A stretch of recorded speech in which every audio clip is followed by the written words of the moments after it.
Prolećna gozba.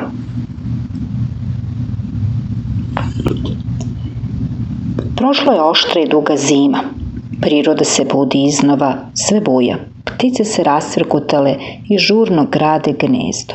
Drveće dobija mlado svetlo-zeleno lišće, voćke pupe. U prvo toplo martovsko jutro probudile su se posle zimskog sna Krtica i šumska rovčica. Protežu se, zevaju, baš im je prijatno.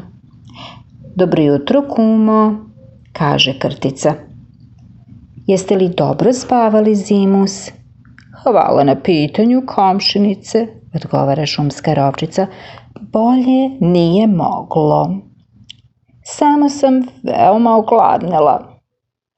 Ne govorite mi o gladi, kroz creva mi piri vetar. Hajmo brzo do proplanka na korenje i bubice. Požurile su svojim skrivenim putevima i izbile na proplanak, ali su tu uplašeno zastale. Šta? Šta je to? Šapatom je uzviknula Krtica. Čudovište bez glave i repa, zadrhtala je šumska rovčica. Na jednom čudovište dobilo i glavu i rep, pa je prijateljski reklo.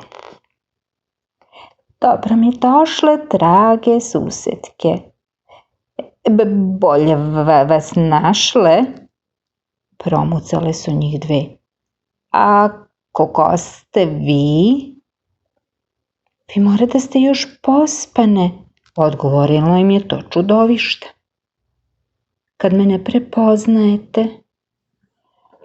O, pa da, to ste vi, tetka Kornjačo, uzviknula je rovčica, koja je inače imala bolji vid od Krtice. Da bogme da sam ja, i pošto sam se već najela, ustupam vam proplanak.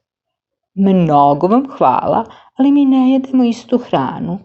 Krtici i meni prijeju korenje i bubice, a vama trava. Baš lepo, to znači da ima i mesta i hrane za sve.